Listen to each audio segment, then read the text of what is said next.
요한복음 5장 1절에서 18절까지 말씀, 요한복음 5장 1절에서 18절까지 말씀입니다. 네, 찾으셨으면 우리 같이 읽겠습니다. 그 후에 유대인의 명절이 되어 예수께서 예루살렘에 올라가시니라. 예루살렘에 있는 양문 곁에 히브리 말로 베데스다라 하는 못이 있는데 거기 행각 5이 있고 그 안에 많은 병자, 맹인, 다리 저는 사람, 혈기 마른 사람들이 누워 물의 움직임을 기다리니 이는 천사가 가끔 못에 내려와 물을 움직이게 하는데 움직인 후에 먼저 들어가는 자는 어떤 병에 걸렸든지 낫게 되미로라. 거기 38배 된 병자가 있더라. 예수께서 그 누운 것을 보시고 병이 벌써 오래된 줄 아시고 이르시되 네가 낫고자 하느냐?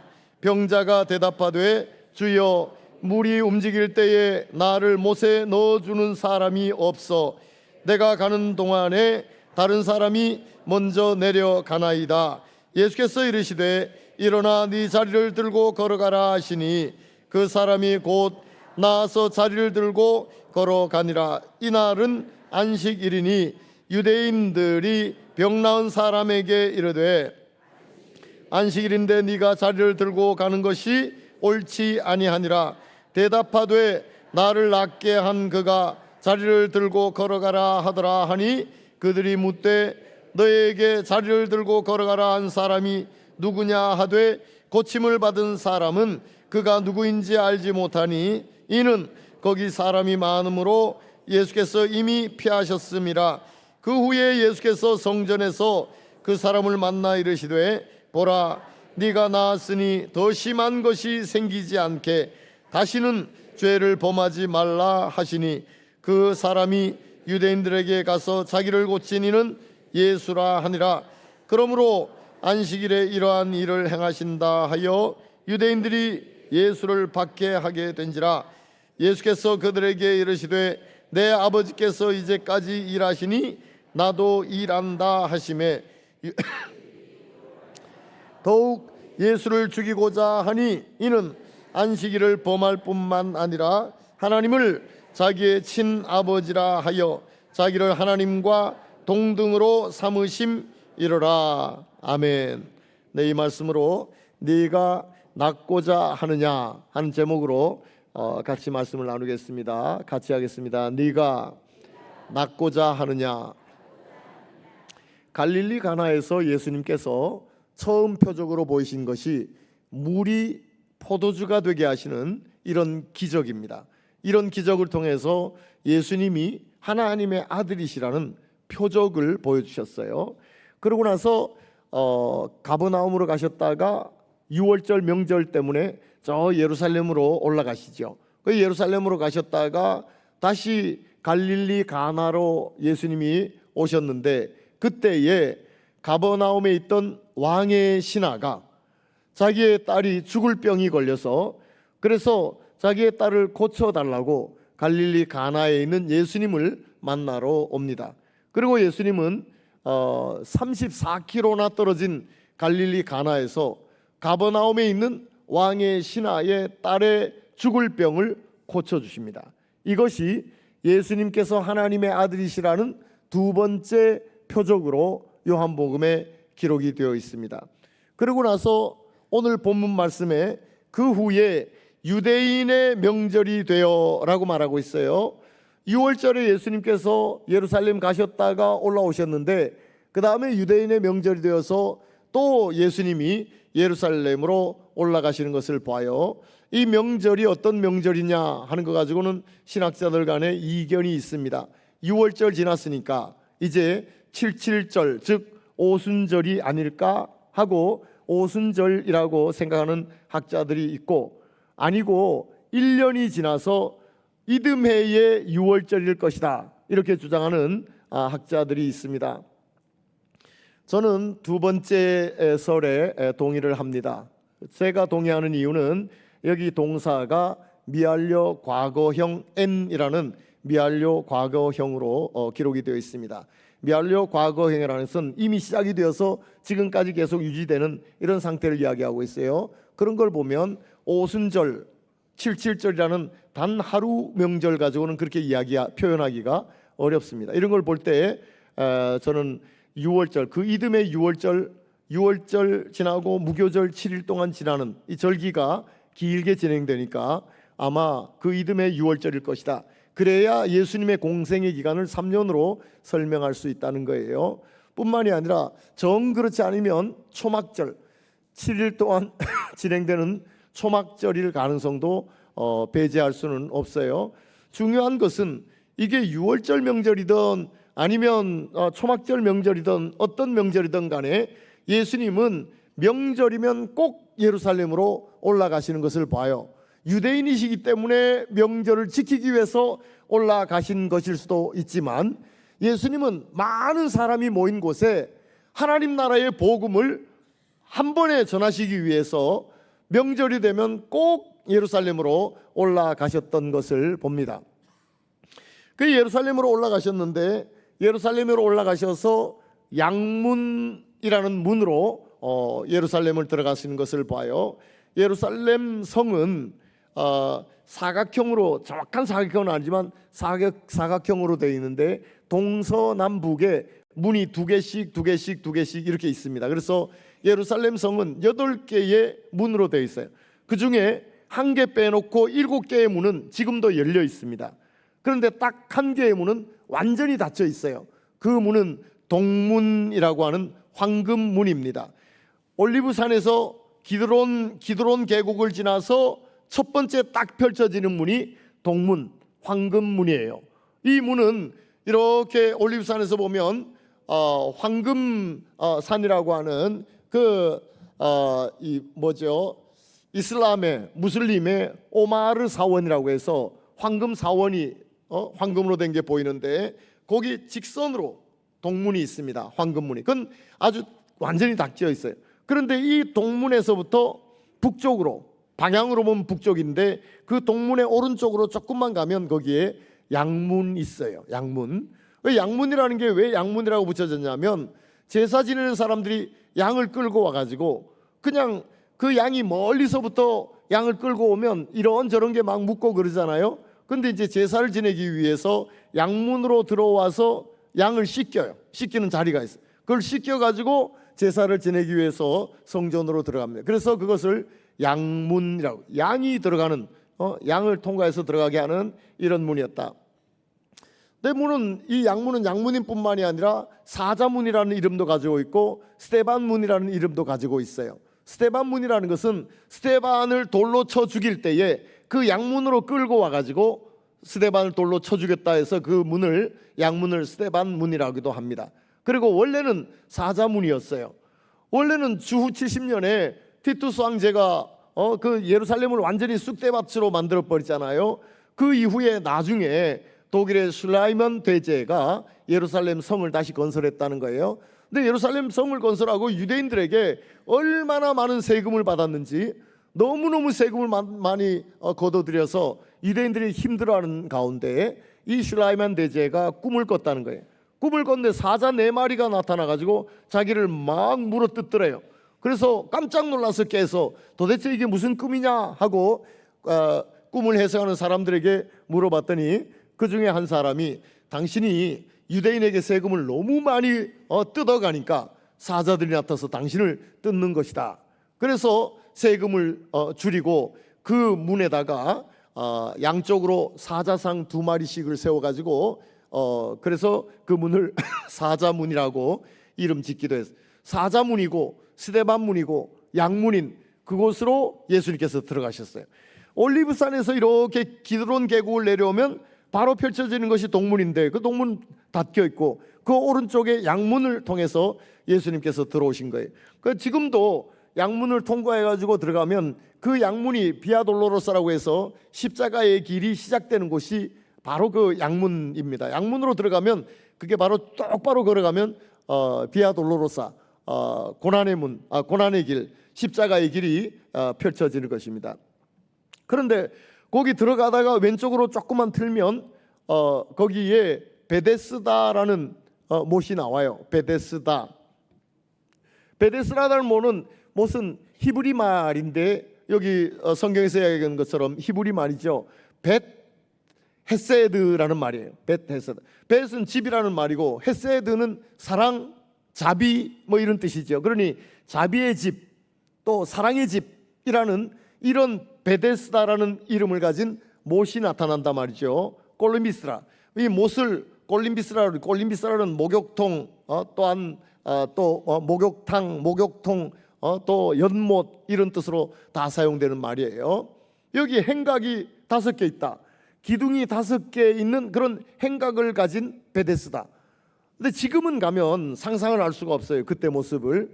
지금은 베데스다 딱 가면 어지러울 정도로 완전히 절벽처럼 확 그 연못이 깊이 파여 있는 그런 연못을 볼 수가 있어요. 그러니 그때 모습이 만약에 그렇다면 거기 들어가면 다 죽는 거 아니겠어요? 근데 지금은 아주 그때 모습을 상상하기가 좀 어려워요. 그런데 이곳에 예수님께서 가셨더니 병든 자들이 많이 누워 있더라는 거예요. 병든 자들이 많이 누워 있더라. 그 중에는 앞을 못 보는 이런 맹인으로부터 시작해서, 그리고 잘 걷지 못하는 이런 사람들, 그리고 혈기가 마른, 이 피가 마른 이런 사람들, 이런 여러 종류의 병자들이 거기에 많이 누워 있었다는 겁니다. 그런데 예수님께서 그곳에 가셨다면 우리가 언뜻 예수님의 모습을 생각해 보면 예수님은 누구라도 예수님께 구하는 자를 무시하고 지나가신 적이 없어요. 그런 걸 보면 이 베데스다에 예수님께서 도착하셔서 병든 자들이 그렇게 많이 누워있는 이들이 예수님께 요청하지 않았을 수가 없을 겁니다. 우리를 불쌍히 여겨달라고 요청했을 가능성이 많습니다. 그렇다면 그렇게 많이 누운 사람들이, 병으로 인해서 누워있던 사람들이 예수님에 의해서 고침을 받았다면 베데스다는 완전히 바뀌었을 거예요. 정말 병든 사람들이 꽉 누워있던 그 자리가 고침을 받고 하나님께 영광을 돌리고 찬양하고 너무너무 기뻐서 펄펄 뛰는 이런 베데스다로 바뀌었을 거예요. 완전히 병자들이 누워있던 자리가 하나님을 찬양하는 자리로 완전히 바뀌었을 가능성이 많습니다. 예수님의 평소의 모습을 보면 아마 예수님 그냥 지나가지 않으셨을 거예요. 그런데 오늘 본문 말씀에 기록된 것은 38년 된 병자에게 딱 집중이 되어서 오늘 말씀을 기록하고 있는 것을 봐요. 38년 된 병자예요. 예수님께서 그곳에 들어가셔서 그를 보시면서 병이 오랜 줄 아시고, 초인적이죠. 예수님께 말씀한 적도 없어요. 그런데 병이 오래된 줄 아셨단 말이죠. 병이 오래된 줄 아시고, 그리고 그에게 질문을 던지는 것이 네가 낫고자 하느냐 하고 예수님께서 질문을 던지시는 이런 모습을 봅니다. 물론 이곳에 병자들이 많이 누워 있었던 것은 전설과 같은 이야기 때문일 것이에요. 물이 움직일 때에 가장 먼저 들어가는 자는 낫게 된다 하는 이런 전설과 같은 이야기 때문에 사람들이, 병자들이 거기 많이 모여 있었던 것으로 봅니다. 그러나 이것은 천사가 물을 동하게 하고 뭐 이런 얘기가 믿을 수 없는 이야기다 해서 권위 있는 사본에는 빠져 있어요.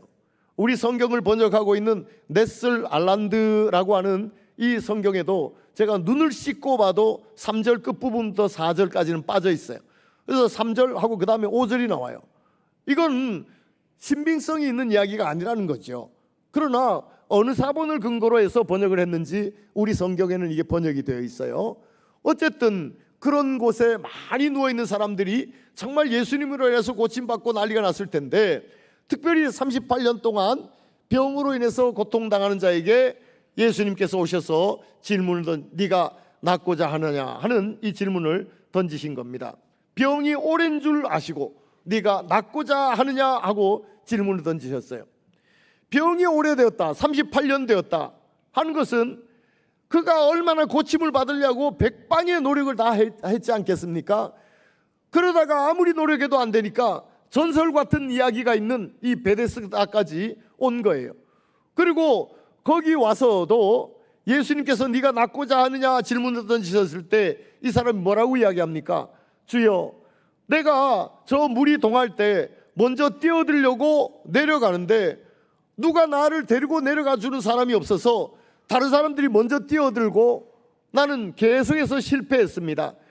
얼마나 그 전설 같은 이야기지만 신락 같은 그 소망이라도 좀 붙들어 보려고 그거 붙들고 매번 뛰어내리려고 하는데 안 되는 거예요. 물론 먼저 들어간 자가 나았느냐, 그건 알 수 없어요. 우르르 하고 물에 막 뛰어들고 하는 일들이 많이 있었겠지만 그들은 여전히 그곳에 누워 있었던 거예요. 그러나 어떻게든 신락 같은 희망을 붙들고 뛰어들려고 해봤는데 수도 없이 해봤는데 아니 남들이 먼저 뛰어들어. 자기는 38년 병자로 있었으니까 내려가려고 하지만 제대로 내려가지를 못한단 말이죠. 이런 이야기를 예수님께 던지는 것을 봐요. 그렇다면 이 사람은 이젠 더 이상 소망이 없었을 겁니다. 내가 병을 나을 가능성이 있겠지, 이런 가능성조차도 없어진 이런 사람일 것이에요. 오히려 절망도 한때는 하지만 계속해서 절망하다 보면 절망 자체도 사라져 버리는 거예요. 아무런 의미가 없어. 그냥 살다가 죽게 되면 죽지, 그냥 자기 자신의 이 목숨을 그냥 던져놓고 있는 이런 사람일지 모릅니다. 그런데 어디 그만 그렇겠습니까? 38년 동안 질병으로 고통당하는 그에게만 심지어 절망조차도 없는, 소망은 둘째 문제고 절망조차도 이제 하지 않는, 그냥 자기 몸을 버려둔 이런 사람이 어디 그뿐이겠냐, 이런 이야기입니다. 우리가 살아가는 동안 질병으로 고통당하는 일도 많지만 그것뿐만이 아니라 사업의 실패로 인하여서 좀처럼 일어서지 못하는, 그래서 이제는 절망조차 할 힘이 없는 이런 사람도 얼마나 많아. 인간관계도 얽히기 시작하면 한도 끝도 없어요. 좀 풀리기를 원하지만 세월이 아무리 흘러가도 인간관계가 풀리지 않는 이런 경우가 얼마나 많은지 모릅니다. 소망은 찾아볼 길이 없고 절망조차 할 힘이 없는, 그래서 그냥 던져놓고 이제 때가 되면 죽겠지 하는 죽음만을 기다리고 있는 이런 사람들이 얼마나 많으냐 이거죠. 여러분, 오헬리라는 작가가 쓴 마지막 입새라는 단편이 있죠. 1905년에 발표한 단편입니다.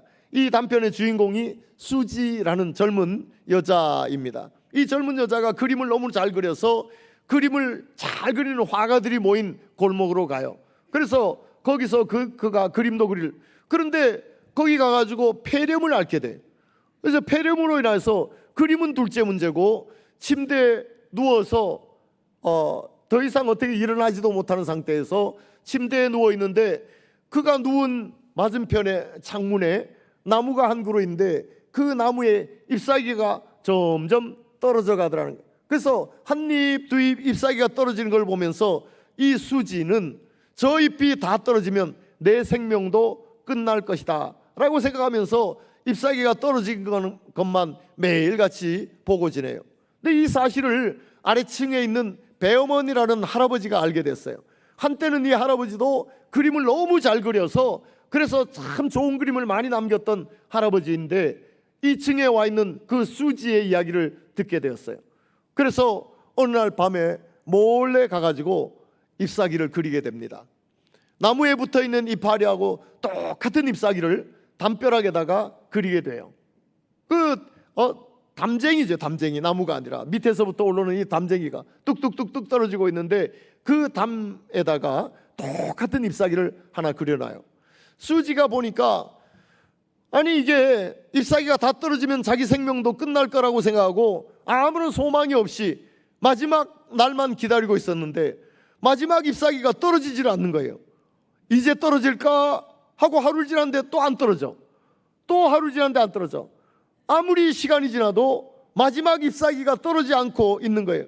너무너무 신기해서 야, 저 잎사귀는 마지막 저 잎사귀는 끝까지 안 떨어지고 생명력 있게 살아있구나 하는 사실을 발견하면서 이 수지에게 소망이 생겨요. 그 마지막 잎새 때문에 소망이 생겨요. 그래서 그가 물을 마시고 먹을 것을 먹으면서 폐렴에서 회복이 돼요. 수지는 다시 생명을 찾게 됩니다. 물론 수지를 위해서 마지막 입새를 그렸던 배엄원 할아버지는 너무너무 이제 연세도 많고 해서 그 그림을 그리고 나서 세상을 떠납니다. 그러나 수지는 그 배엄원 할아버지가 그려놓은 나무 마지막 잎새 하나 때문에 소망을 가지고 그리고 살 의지를 가지고 살아나는 이런 모습을 봅니다. 인간은 연약합니다. 물론 질병으로 인해서 소망을 잃고 절망할 힘조차 없이 하루하루를 살아가는 사람도 있지만, 인간관계가 얽혀가지고 더 이상 풀리지 않은 그런 문제 때문에 사업이 끊임없이 실패하는 이런 일로 인해서 뭔가 해보려고 하는데 잘 안 되진 여러 가지 인생의 문제 때문에 소망을 잃을 뿐만이 아니라 절망할 힘조차도 없고 그냥 하루하루를 살아가는 이런 사람이 얼마나 많습니까? 우리는 연약한 존재예요. 그러나 너무너무 신기하게도 나무 잎새 하나, 떨어지지 않는 나무 잎사귀 하나 때문에도 소망을 가지고 다시 살 수 있는 그런 존재가 여러분과 저와, 연약하지만 그럴 수 있는 존재라 말이죠. 소망만 가지면, 꿈만 가지면 그래도 일어날 수 있는 존재가 여러분과 저예요.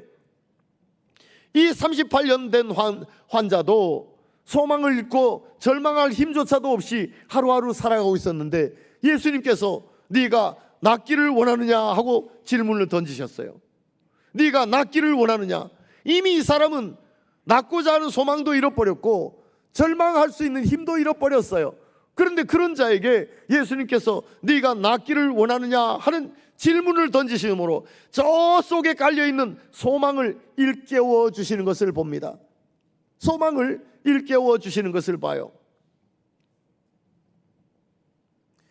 그럴 때 이 사람은 무슨 생각을 했겠습니까? 그는 예수님으로부터 물이 움직일 때에 나를 데려다 줄 사람으로 기대했을지 몰라요. 지금까지는 아무도 나를 데려다 주지 않아서 내려가기는 하지만 실패했는데, 당신이 나를 도와주면 물이 움직일 때 내가 내려갈 수 있을 텐데, 아마 이런 생각을 했을지는 모릅니다.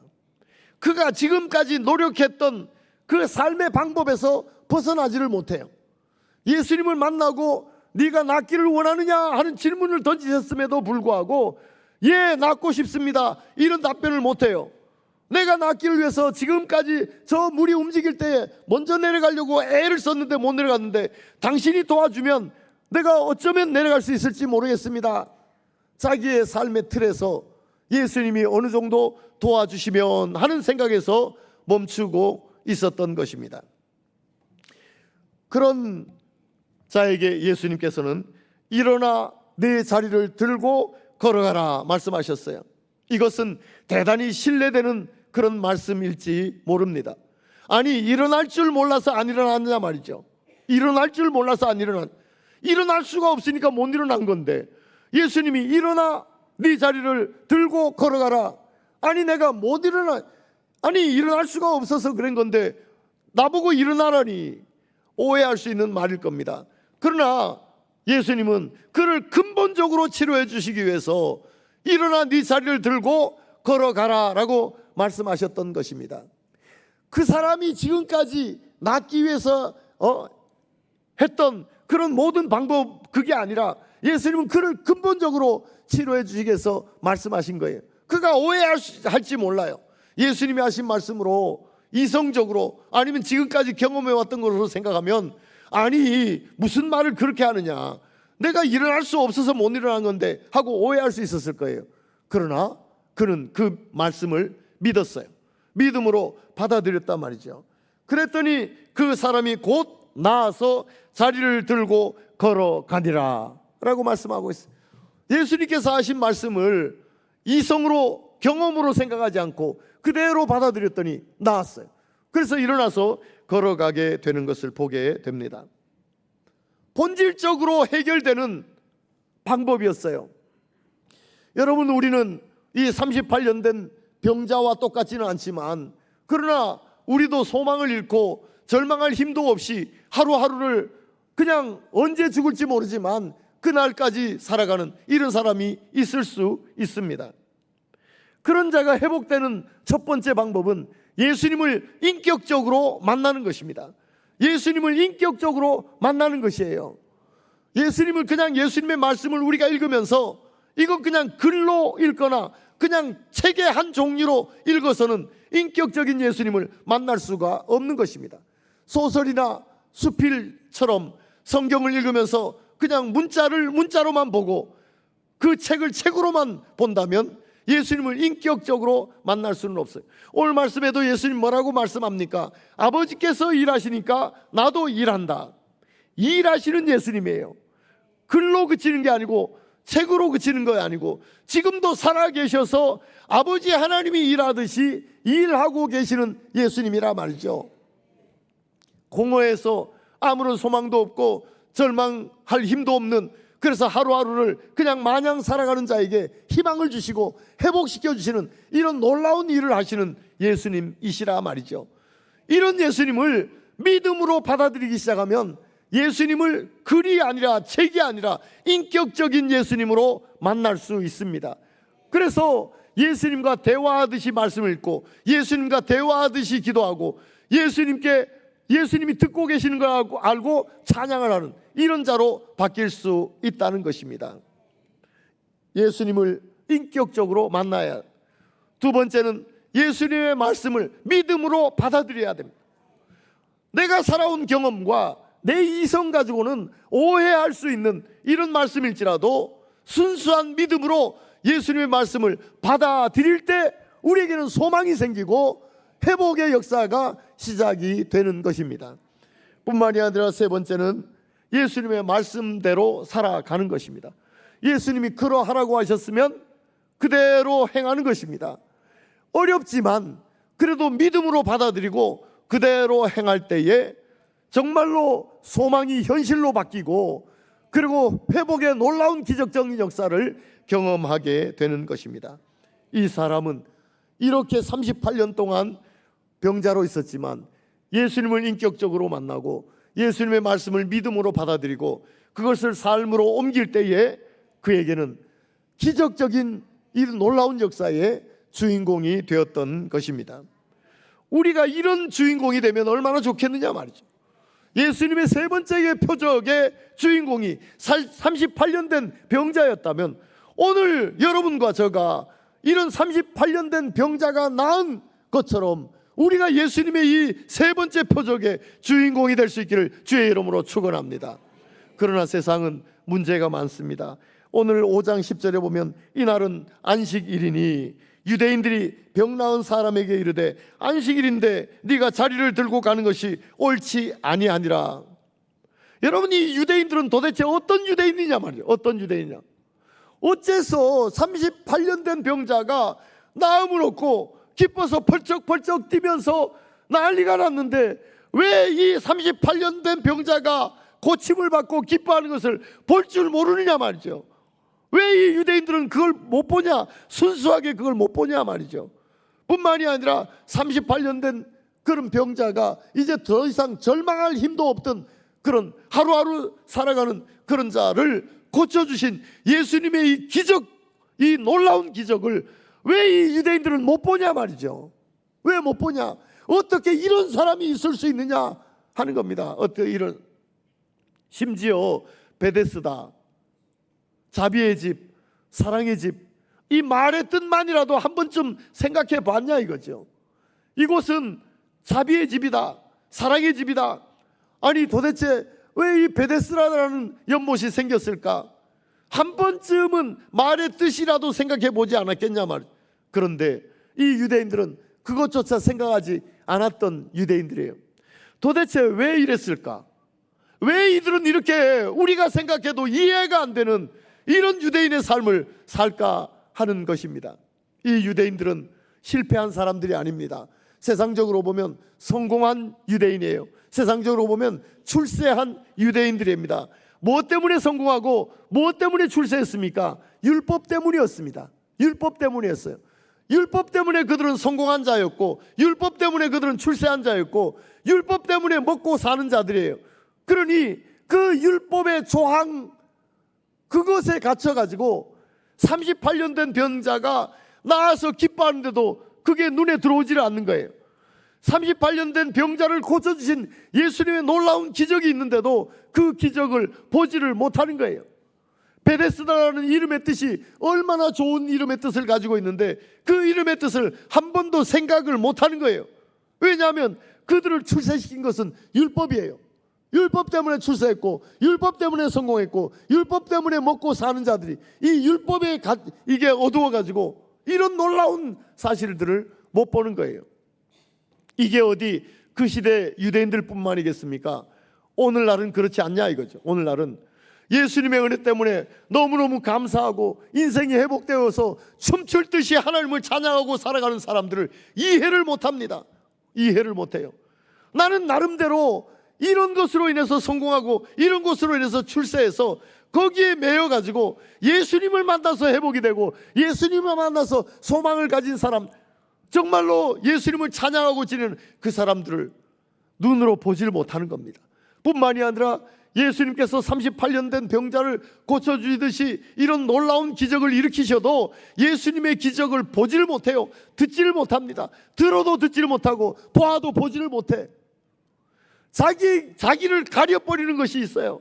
자기 나름대로 성공한 기준이 있어요. 그 기준 때문에 가려서 이런 놀라운 사실을 못 보는 거예요.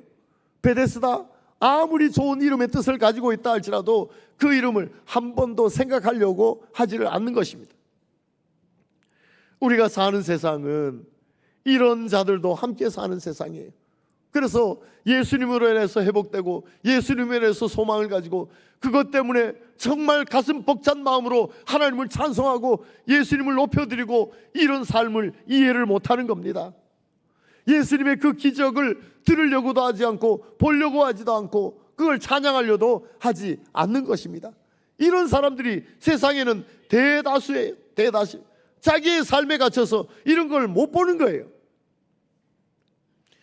그러나 여러분, 오늘 우리는 이 세 번째 예수님의 표적의 주인공과 같이 우리도 이런 삶이 있었으면 좋겠고, 뿐만이 아니라 이 유대인들과 같이 그런 사람들을 비난하고 손가락질하는 사람이 아니라 순수하게 그런 사람을 보면서 박수를 보낼 줄 알고 우리도 그런 사람을 보면서 하나님께 영광을 돌릴 수 있는 이런 사람이 된다면 우리의 생애는 복될 것입니다. 우리의 생애는 복될 것이에요. 이런 사람에게 요한복음 5장 14절에 예수님께서 후속 조치를 해주셨어요. 무슨 후속 조치를 해주셨습니까? 아니, 너가 건강하게, 앞으로는 건강하게 살기 위해서 많이 걷고 밥을 먹더라도 꼭꼭 씹어 먹고 이런 후속 조치를 내리신 게 아니에요. 5장 14절에 보면 그 후에 예수께서 성전에서 그 사람을 만나 이르시되 보라, 네가 나았으니 더 심한 것이 생기지 않게 다시는 죄를 범하지 말라. 예수님의 후속 조치는 다시는 죄를 범하지 말라 하는 것이었습니다. 왜냐하면 더 심한 것이 생기지 않도록. 그가 예수님에 의해서 나았지만 더 심한 것이 생길 가능성도 있다는 이야기입니다. 그러므로 더 심한 것이 생기지 않도록 하려면 다시는 죄를 짓지 말라는 것입니다. 다시는 그가 어떤 죄를 지었는지 우리는 알지 못해요. 그러나 예수님을 만나서 회복된 이후에 더 심한 것이 생길 가능성도 있다는 겁니다. 그러므로 다시는 죄를 범치 말라 하는 말씀입니다. 여러분, 오늘 예수님의 이 세 번째의 표적의 말씀을 듣는다면 우리가 예수님의 은혜를 경험하고 예수님을 만나서 삶의 기쁨이 있고 예수님 때문에 그 은혜에 사로잡혀 가지고 그래도 소망을 가지고 그렇게 살아갈 수 있는 자가 됐다 할지라도 여러분, 우리가 더 심한 이런 질병이나 더 심한 실패나 더 심하게 사람과의 관계가 얽히는 이런 일로 고통당할 수 있어요. 그러지 않기 위해서라도 다시는 죄 짓지 말라는 겁니다. 죄와 피 흘리기까지 싸워야 된다는 거예요. 내가 다시는 죄 짓지 않겠다는 이런 각오를 가지고 살아야 된다는 것입니다. 그럴 때 예수를 만나 회복된 그 삶이 계속 유지될 뿐만이 아니라 우리의 인생은 하루하루 그냥 던져버린 인생이 아니라 정말 주님으로 인해서 감격스럽게 하나님을 찬양하며 예배하며 살아갈 수 있는 그런 자가 될 수 있다는 것입니다. 여러분, 오늘 우리는 예수님께서 행하신 기적 중에 요한복음에 기록된 세 번째 기적을 예수님이 하나님의 아들이시라는 표적으로 우리가 보게 되었습니다. 이걸 보고 끝나는 것이 아니라 우리가 이런 세 번째 예수님의 표적의 주인공이 되면 얼마나 좋겠냐. 이런 주인공이 되면 얼마나 좋겠냐. 오늘 우리 모두가 이 말씀을 나누면서 우리의 인생에 있어서 예수님의 세 번째 표적의 주인공과 같이 될 수 있기를 주의 이름으로 축원합니다.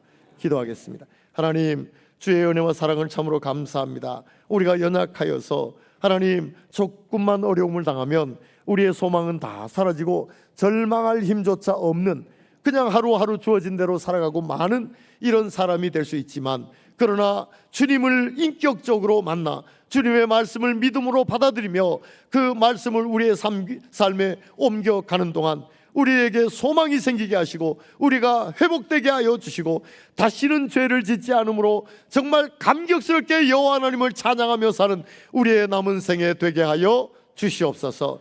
예수님의 이름으로 기도드리옵나이다. 아멘.